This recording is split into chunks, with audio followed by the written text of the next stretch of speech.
Go live. Okay, Okay. I think we are live. We are.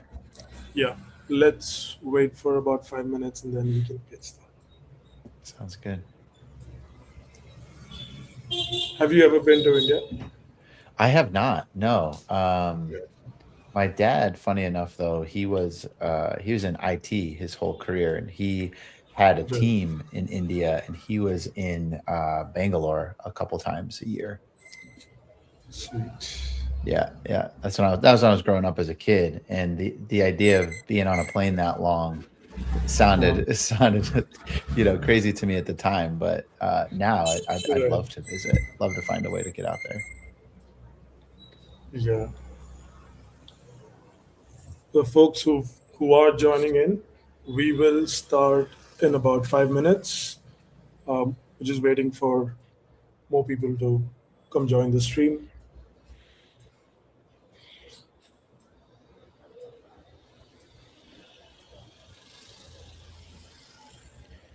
Are you guys attending any events this year? We are going to HubSpot Unbound, but Okay. we're not having a booth over there. Hmm. We're going as an attendee, and we're also doing Exit 5. Oh, We're okay, attending yeah, Exit in 5. Vermont. Yeah. Yeah, yeah, nice.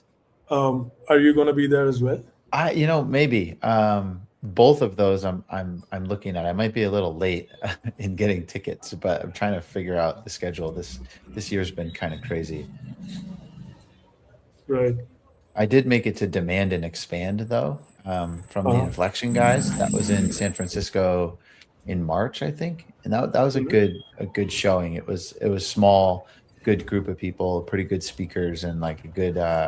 It felt like a good community vibe, which I imagine that's how Exit Five is as well. I've heard good things about that. Yeah, it's a more streamlined and it's a niche community, Hmm. from what I know. Yeah, I'm in there as a member, and I've Okay. met some pretty awesome people. And they do chapter meetups. So since I'm near Denver, they do a meetup in Denver. I think it's like every other month, or once a month. Oh, So interesting. I'll be at one in a couple weeks actually. Interesting. Yeah. For the folks who are joining, we will start in about 2 minutes.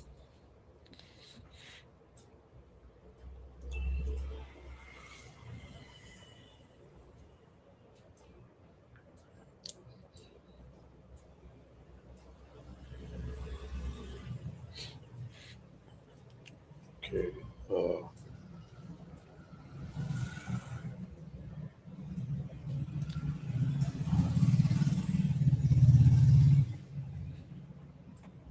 do you do a lot of virtual events?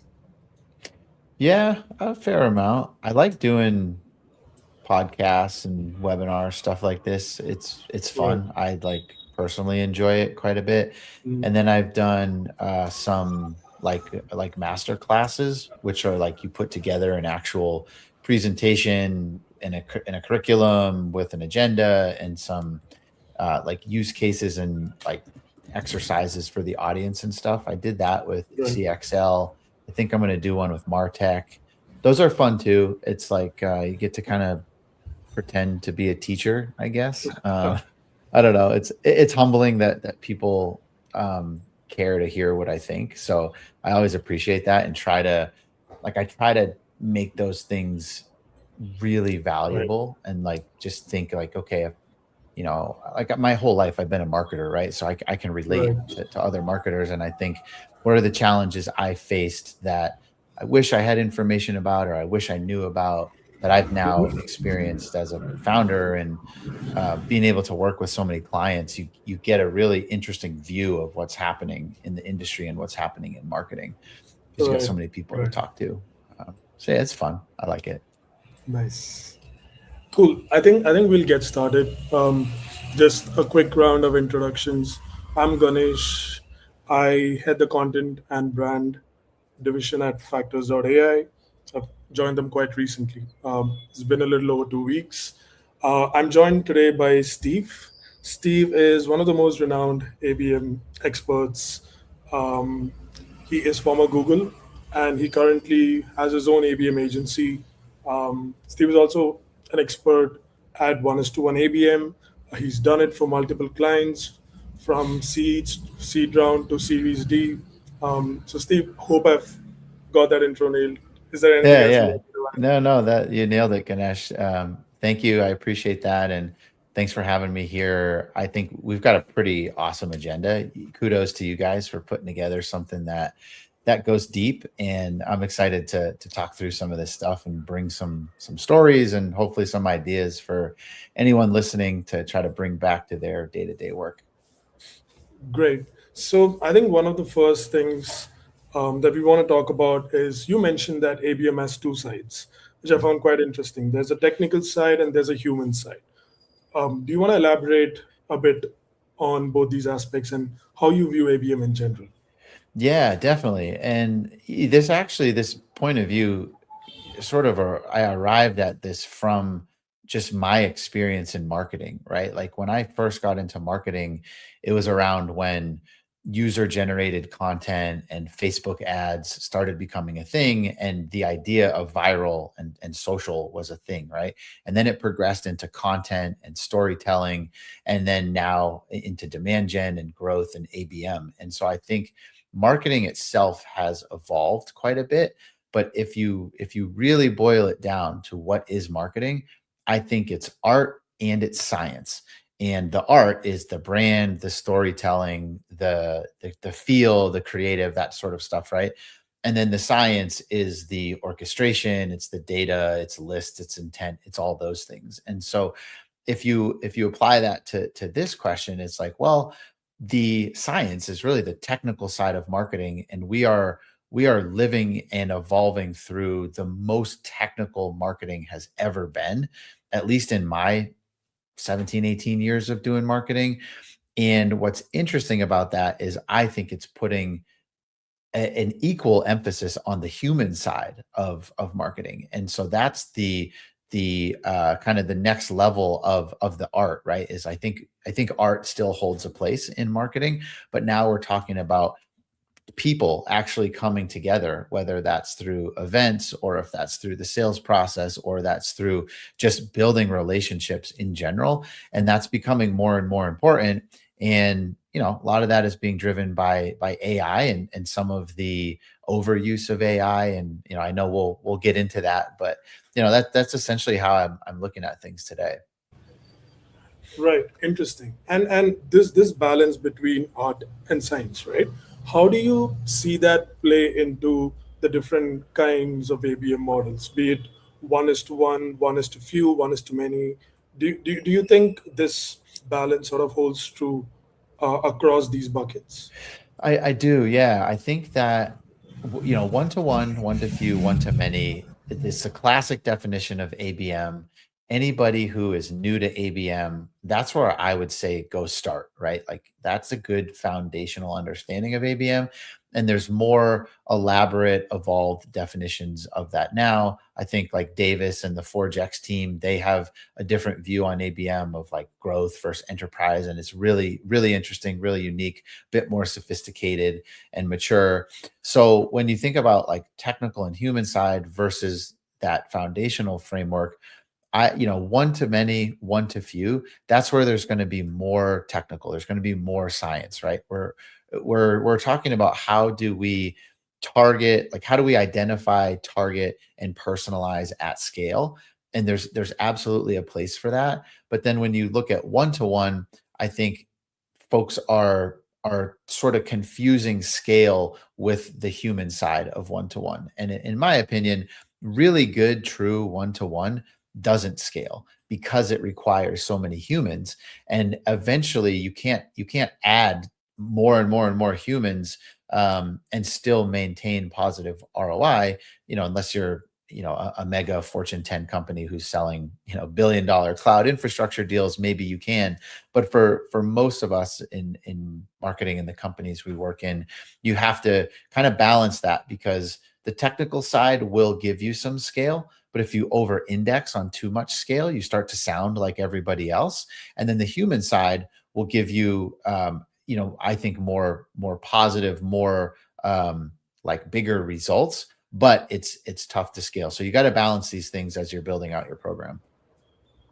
Oh, I can so relate to that because, the first question they ask in marketing when something starts to work is whether this can scale or how do you scale Every this, time. right?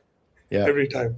Yeah. So you made some interesting points there. How do you, so in that case, how do you approach 1:1 ABM? If you're saying that it's not something that you can scale like 1:few or 1:many, Mm-hmm. then what's your approach over there?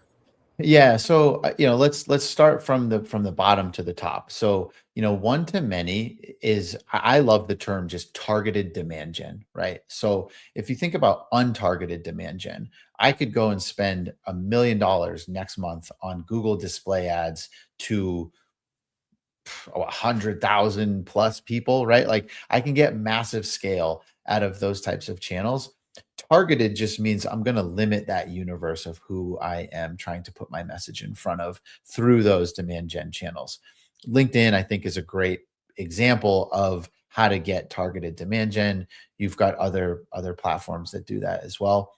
And then one to few, I think, is more of it's a smaller universe, but now it just layers in a bit extra effort, some things like retargeting, some things like re-engagement strategies. Like it's almost an assembly line of activity and engagement, right? When you reach somebody in the one to many field, you're starting to build a digital relationship with them.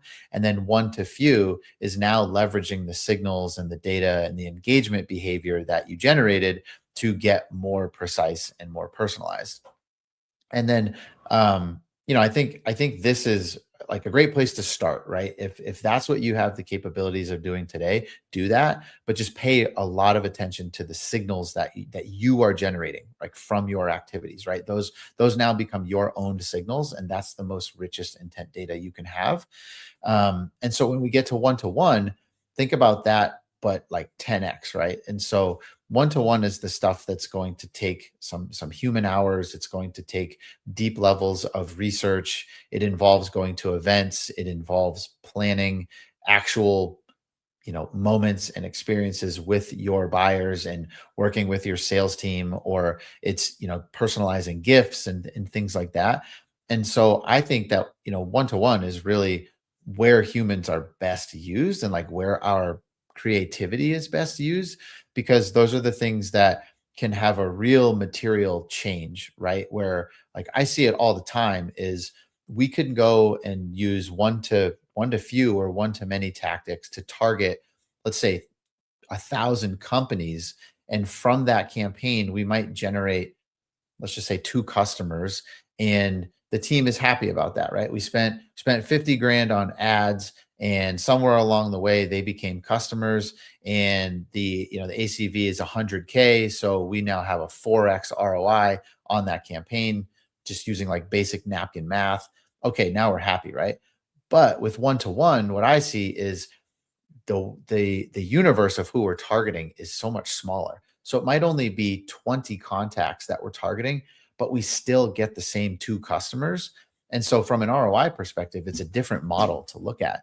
And in some cases, it's a lot more effective, because if you have really specific goals of landing really important accounts, and you don't have the time to wait for the typical one to few engine to build and then like wait for the buying journey to happen, I think sometimes one to one is almost like a bit of a shortcut.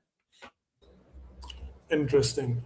Do you want to go through an example that you had put together? I think this is an actual customer that Steve researched on, and this was part of one of his one-to-one ABM campaigns. Um, I'm Yeah, just going to yeah. share my Let's do it. Yeah, screen. Ganesh, if you pull up a document, I'll talk Yeah, yeah. everyone through it. So, yeah. Yeah, so cool. So this is an example from the Howdy program that we run. This is a deeply personalized one-to-one motion. It's kind of like gifting, but it's actually experiences. So we plan actual physical moments for contacts based on the things that they do outside of work or the things that they like. Um, and it's all custom per contact. And so here's an example of a CIO, right, at a really large trucking company. And what you're looking at is the result of different AI agents that are trained to conduct certain types of research. So we look at unstructured web data, which is podcast transcripts, speaking engagement, executive bios, Reddit, um, corporate pages, like personal blogs and things like that. Try to understand who these folks are and what they care about. And then another set of agents that scrape through different social tools like X, Instagram, LinkedIn primarily, and go through their feeds and their behavior of what they're engaging with to try to determine who is this person.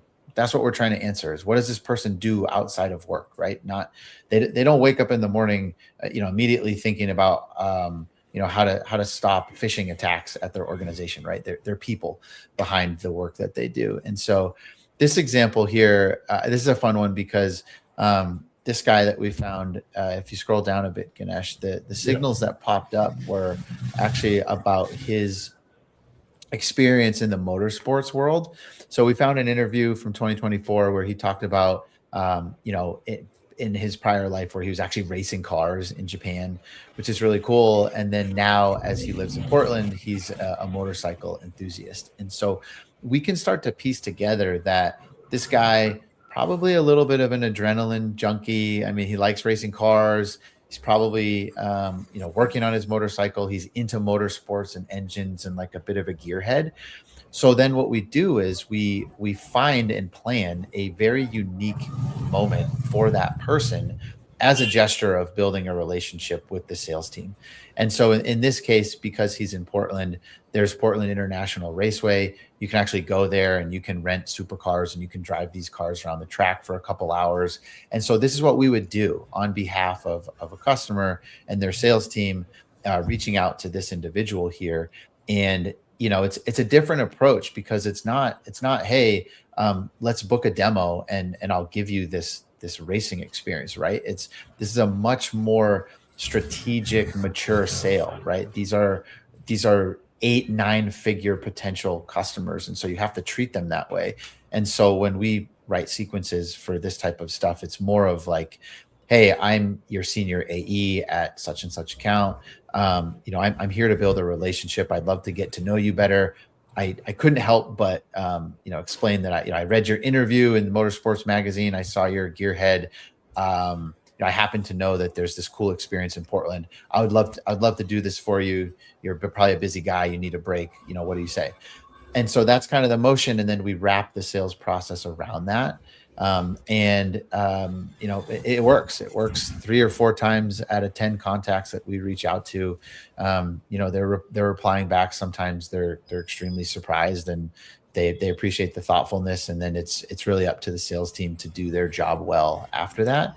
But yeah, I think this is the type of stuff with ABM of where we're going. Like this is the future, right? Like this in my perspective is a positive use of AI, right? We're not replacing humans. Humans are validating these signals. Humans are planning these experiences. They're writing this outreach, but they are using AI at the things it's good at of research and collating through tons and tons of data and information to try to learn something that we can apply a creative ABM approach to. Interesting. In fact, we've got our own 1:1 ABM campaign at factors.ai. I think we've selected about 20 to 25 accounts. And it was just a couple of days back, I was talking to the performance marketer about doing something like this for like the top 4 or 5 accounts, where you want to really give them an experience, make it about them and what they do outside of work, instead of just pitching another product or service. Yeah. So I really like this approach. Yeah, and you guys sell to marketers too, right? I mean, marketers are a finicky bunch of people, and we're very skeptical about being marketed Right. to.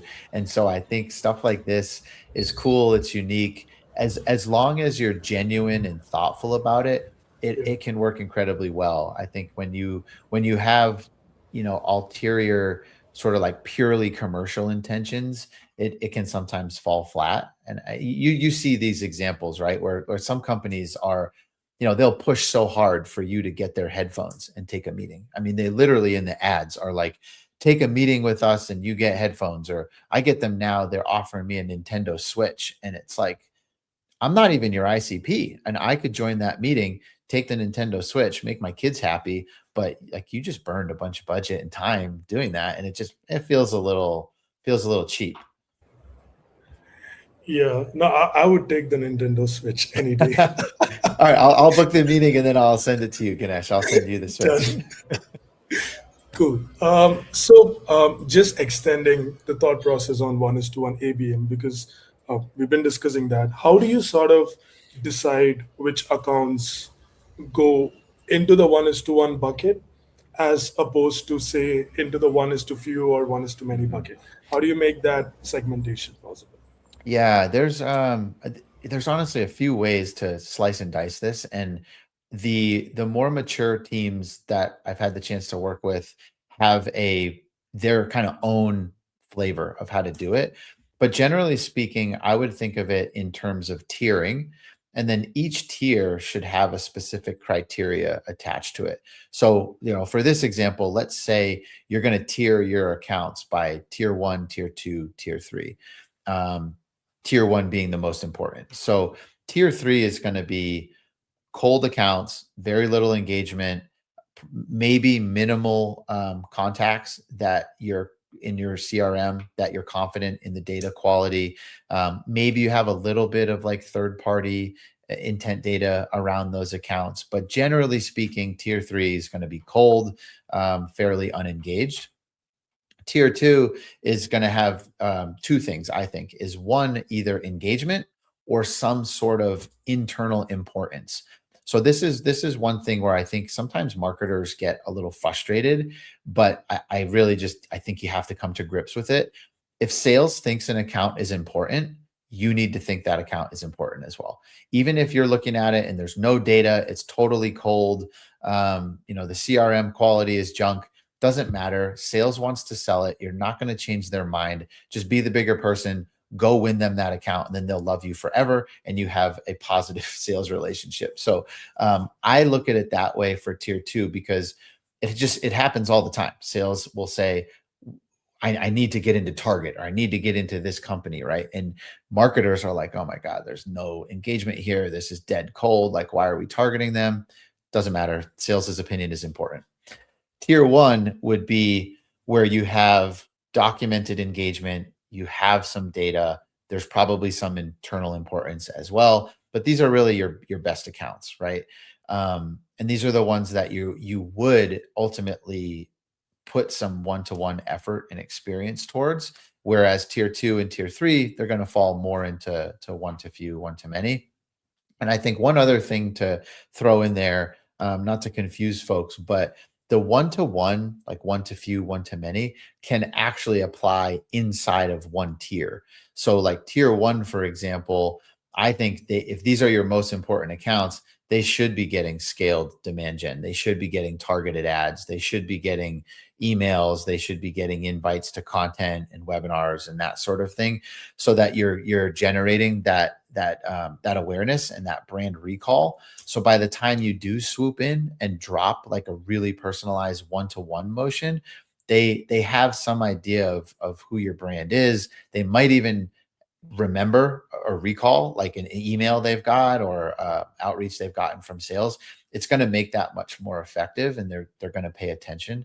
So that's my thought. But I would say, practically think about all of those areas, and you can find tons of information about this online, and then try to make it yours. Like apply your own data, your own instinct from what you know about your company and your go-to-market motion to those models, so that it's unique to what you're trying to do, and also is going to support the perspectives internally of your executive stakeholders, your marketing team, your sales team, operations folks, and that sort of stuff. Interesting. I never looked at it the way you explained it. Having the three tiers under tier 1, under every tier, that is a very interesting takeaway for me. Yeah. It's like a matrix almost. Yeah. You can kind of see all of these things, and again, I think when you make it your own, you get to apply your own data, right? Of like historical conversion rates, historical ACV, for specific segments or cohorts of accounts and contacts. And that's ultimately, you want to point your efforts towards where you think it's going to work best, and that's ultimately the framework you're trying to create. Right. And another thing that helps you come up with these tiers is also signals, right? And I Hmm. think we want to talk a little bit about signals. Also because the way factors.ai, we built the product, we've been very intentional about how we want companies to look at signals, right? So you can look at first party data, you can look at third party data, and then you also have something called pulse within the product, which tells you if someone has switched jobs or if a company's received funding. So it's basically a bunch of different signals from the internet, Hmm. and present it to you in a very streamlined way, right? So at least that's how we've thought about it. But I also know that you have some thoughts on how you look at signals. What are the signals you prioritize? Is there any specific signal that you look at, or yeah, how do you go about it usually? Yeah, I love talking about signals, because I think there's so much, and just data in general, and intent, right? Because there's so much fluff out there, but when you get it right, it is a real material change to your ABM program. And I think back to my time at Google, where we had a pretty robust data program, where we had data from multiple providers, and then a data science team that was aggregating all that data into useful metrics and dashboards and things that marketing and sales can use. And at one point I did an ROI analysis on it, which showed, I'm kind of forgetting the specifics now, but it was like a significant lift in conversion rates for the accounts that we had signals on, that we built campaigns and sales motions around. And so, it works, right? The more the better your marketing is going to be. That said, I think the caveat here is that in a world where signals are abundant and AI can synthesize signals rather quickly, it's no longer a competitive advantage to use signals. The competitive advantage is, how do you find the intersection of the signals that matter most to your market, your ICP, and the value that you create, right? So it's almost like signals become an ingredient in the recipe of proper go to market, but they don't become the go to market. And I think that's where companies get hung up, because they will get access to an individual source of data, and then build entire campaigns and go to market motions around that one signal source.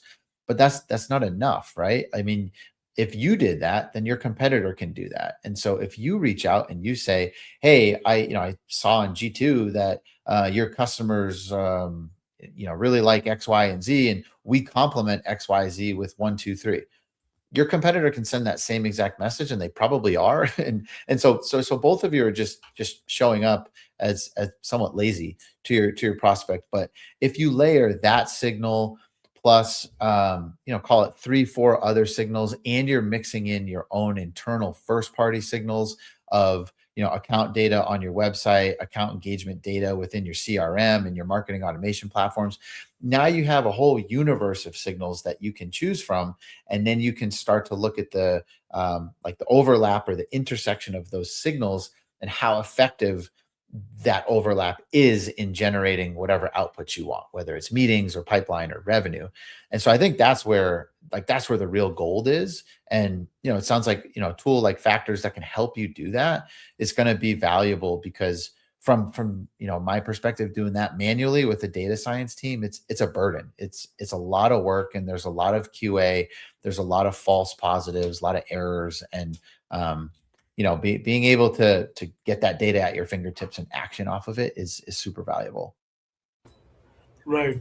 I mean, I can understand handling, looking at these signals and making sense of it can be a little overwhelming. So, with that in mind, where do you start? What's like the most low effort initiative someone can do if they're starting tomorrow, Hmm. and then they you want people to process this and streamline this in a much better way? Um, how do you think they should go about it? Yeah, I would start small. So, oftentimes, I get questions like, how do we use data, intent, signals in our GTM? Like their entire GTM, right? And I'm like, well, have you ever done this before? And if the answer is no, then why would you start with your entire GTM, right? Let's start with a small cohort of like 10 to 20 contacts. That's it, right? Let's go and manually look at each of these contacts. Let's go do some web research. Let's go look at their LinkedIn profile. Let's look at their existing behavior in your automation platform, in your CRM. Let's look at existing outreach, existing campaigns. Let's look at any responses they've got from sales. Let's try to build an understanding of who each one of these contacts is. What do they wake up in the morning thinking about? What is their job responsibilities? Who are they as people? Then let's try to think about any sort of trends or patterns within that really small cohort that you're analyzing. And I think one of the reasons I suggest this is because I do believe marketers, I think it's getting better, but like a year or two ago, marketers were too far away from the sales data. I think marketers need to be in the CRM more. I think they need to be looking at lead profiles. They need to be looking at contacts. They need to be doing similar research that SDRs do, not on a daily basis, but just occasionally. You got to have a mental model of who your ICP is and who they are as people. It'll make you a better marketer. So anyways, I suggest you do that. Do that manually. You'll learn a ton. You'll learn the information that you have, the information that you're missing, and then as you think about scaling the use of data, you'll know exactly where to apply it because you are in the CRM. You know what fields are missing, you know what data is missing, and you know how that data can be used. And so if you can do that, then because I'm so bullish on one to one right now, I would say go and do something like that example we just sent you, right? Take 10, 20 of those contacts.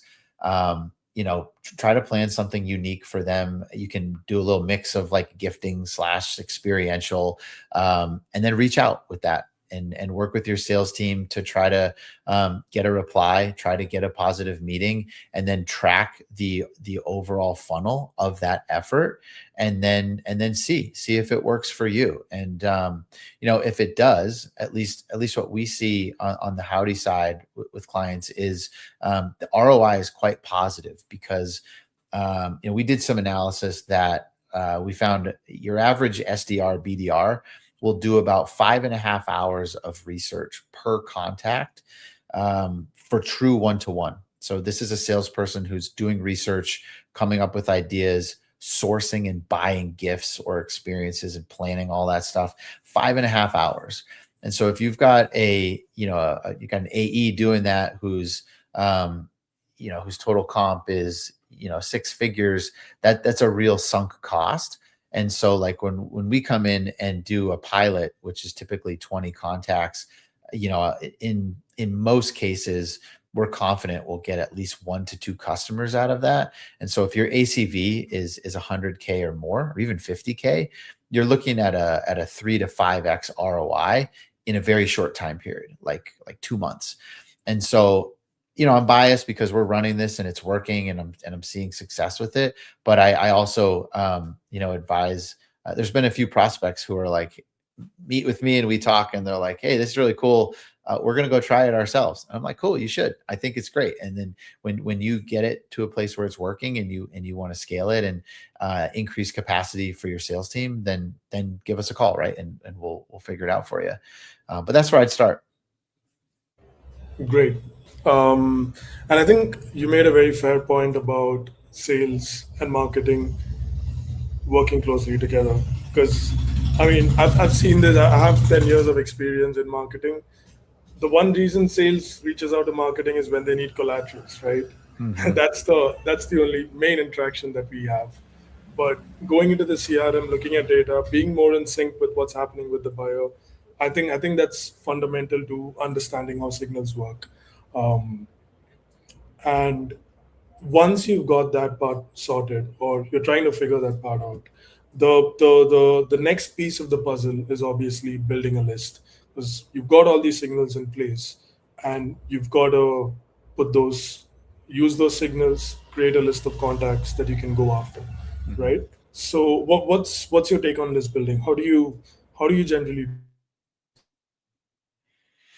From where I see it, just one quick point is that usually what happens is you end up marketing to a set of contacts who are in active conversation with sales. Mhm. Um, Mhm. or sometimes a message might go out to a customer. So, how do you sort of handle that? Yeah, yeah. List there I think there's two levels to list building. There's think of the kind of macro level and then the micro level. So macro level lists are essentially your like total addressable market, right? Or maybe even your total like serviceable market that you can go after. So that exercise is a little bit different. I mean, that's you're going out to third party data sources and you're trying to pull lists of companies that fit your ICP and fit your TAM, right? So definitely do that. And a lot of times it's like a strat ops or like a rev ops team that does that. But for ABM, which I think is most interesting for this conversation, I think about more of like micro lists. So micro lists are going to be lists like sub lists within your total addressable market that fit the criteria of what we were talking about earlier with tiering and priorities, right? And so you might pull a tier 1 list, a tier 2, a tier 3 list, but then the exercise changes because as companies move and engage, they can move from tier 3 to tier 2. They can go from 2 to 1 or 1 to 2, right? So you have to be prepared for that. Flexibility is one thing. And then the other thing is, I think data becomes the currency here. Is you have to kind of take stock of your data sources and what you have available across your CRM, marketing automation platforms, your data enrichment providers. If you use a tool like Clay, right, it's like really helpful in doing that type of work and using multiple data providers. But in that case, you're trying to actually get a smaller, like micro audience that you can build campaigns off of, or you can build multi-channel plays off of.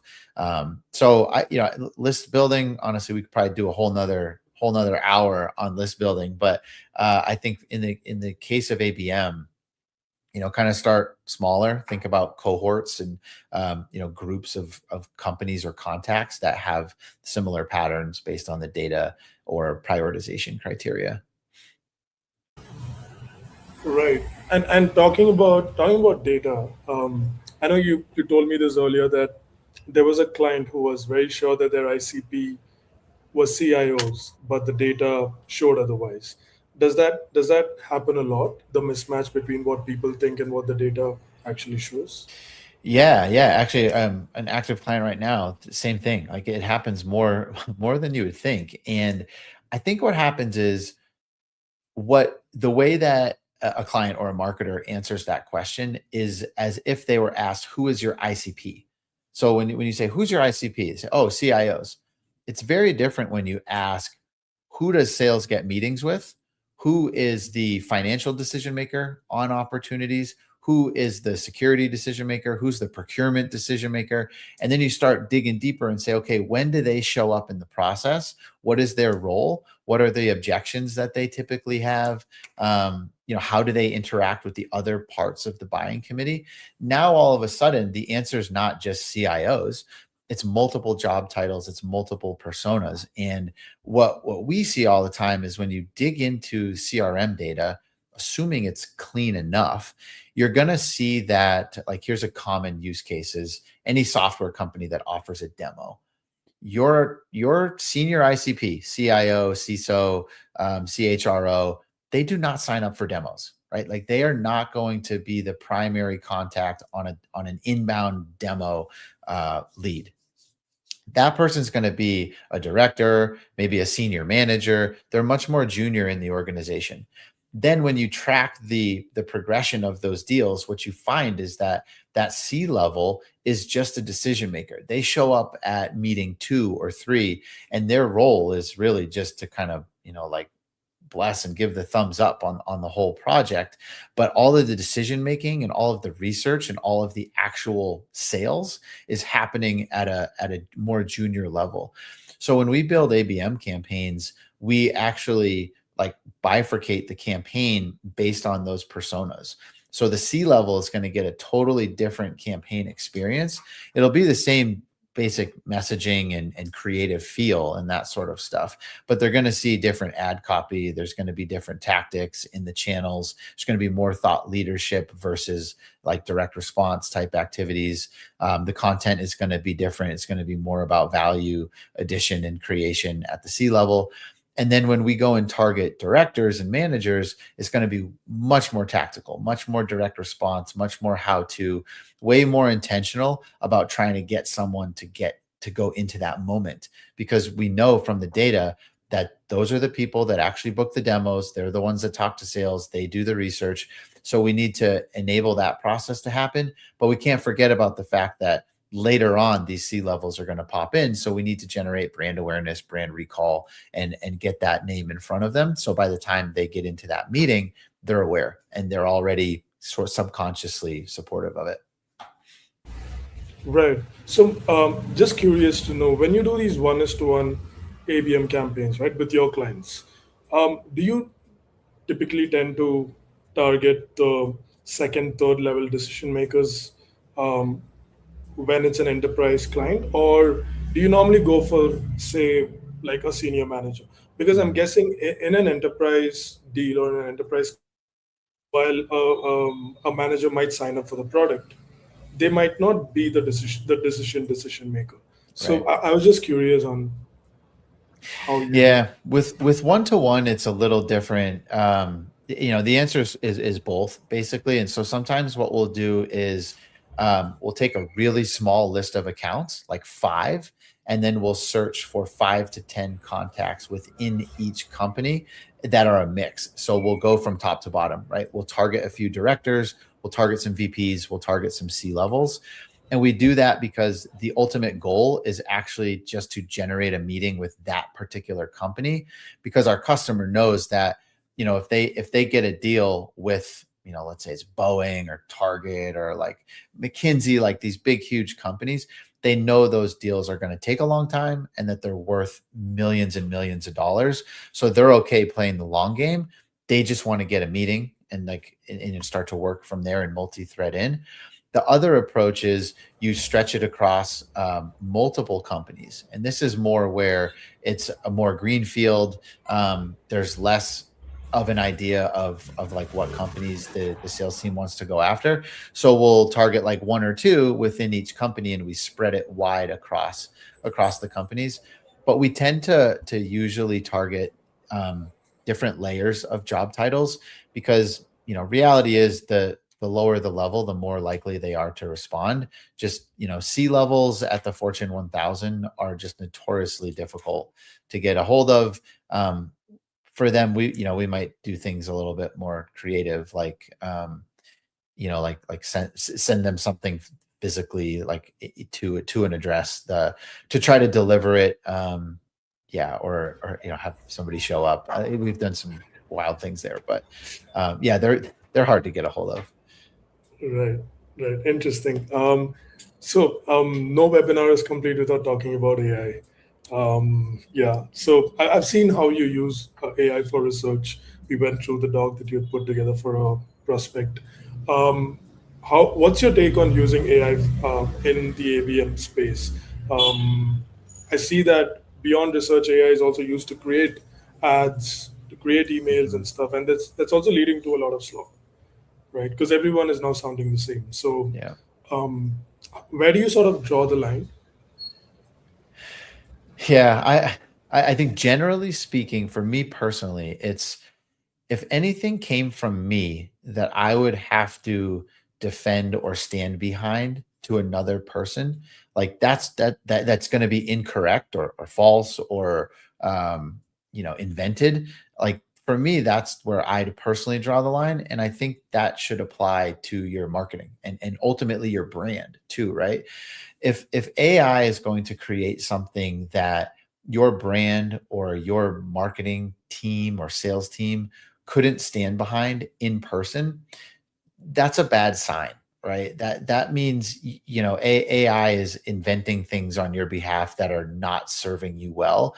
So I think when it comes to like human in the loop, I there's this concept I thought of around like first draft marketing, which is when you prompt an AI, you give it some context, you give it the task, and it spits something out to you, and then you run with it. Like you take the first draft and you run with it. I think that's a real barometer for success. Like I wouldn't personally do that. Like our AI workflows are months and months of QA and like technical rigor to try to ensure that they don't hallucinate and they don't produce things that are false. But even with that, they still do. And that's why there's a person who validates every source and every single signal, every single message. Because we're at the end of the day, we're trying to like connect two people together. And so like we use AI to try to improve and generate some creativity quickly, more quickly than we could before. But it has to still, it still has to like hold up to your own like kind of human value, right? Right. No, that makes sense. We were just discussing in office the other day. The one thing AI probably lacks is accountability. Right. Hmm. It's not going to be accountable for its No, not at decisions. You all. still need a human Oh yeah, for no, that to exactly. take over. That's I love that. I think that's the right thing, right? Is like if you end up sending, like you brought up, Ganesh, like it's so easy today for AI to accidentally send something to a customer or to actually accidentally send something to a prospect who's in um who's in the sales process, or for them to mention a customer that's sensitive that you can't mention in your materials, right?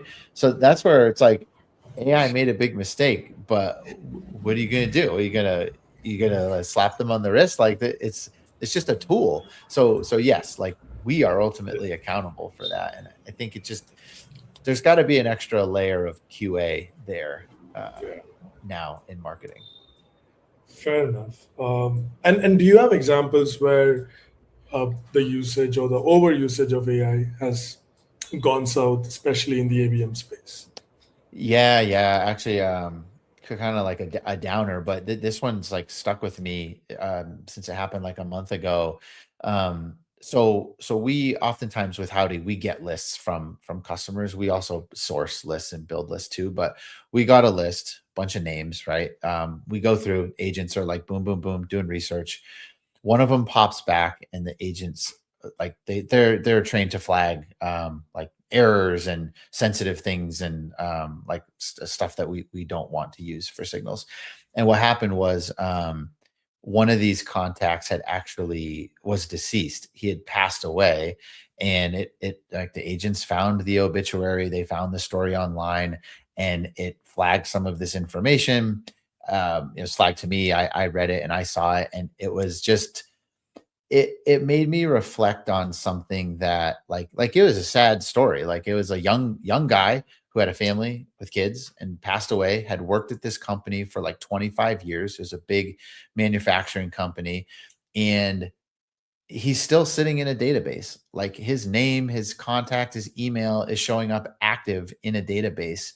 And I just thought, like, man, that's just kind of messed up. Like that, it's just I'm sure there's lots more of these types of issues with data. And from what I know, I mean that industry is plagued with some sketchy stuff. But I saw that and I was like, man, this is just not right. Because if I thought about if our agents go really deep, and if they didn't find that, what would have happened was like this guy would have went into a sequence, he would have been marketed and sold to, and like he's just not even here. And it gave me kind of like a gross feeling, and I was like, man, this industry's kind of messed up sometimes. um so I think that's where in this situation, AI actually produced a meaningful moment to stop and pause and like not do something kind of sketchy. But I think at the same time, AI in less equipped hands, like could have done something with that, and who knows what that would have done, but that doesn't look good for your brand, right?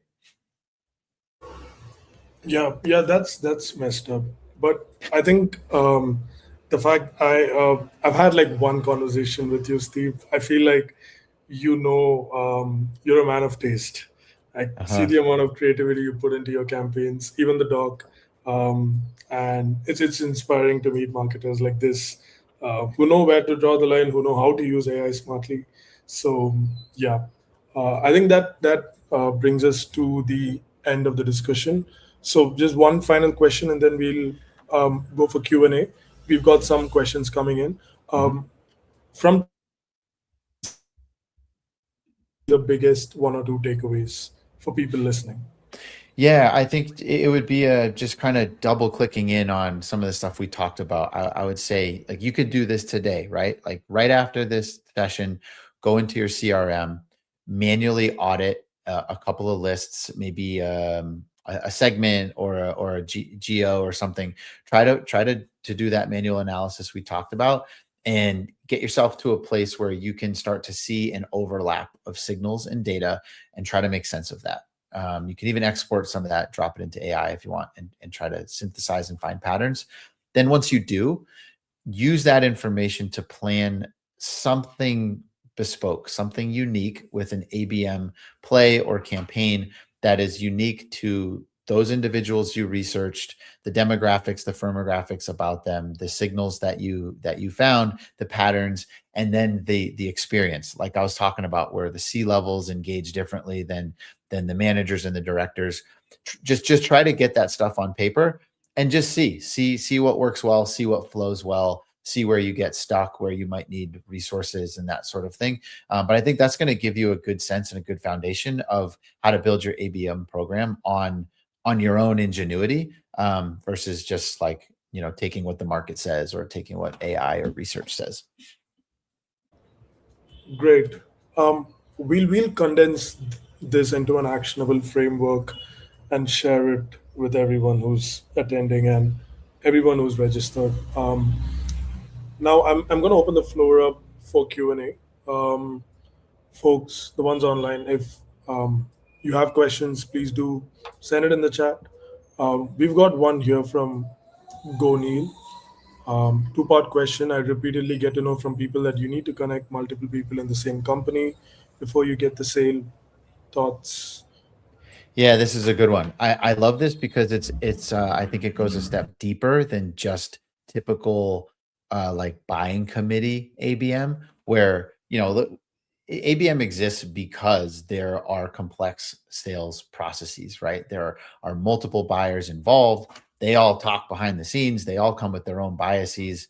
And so what can we do to try to design our campaigns around that?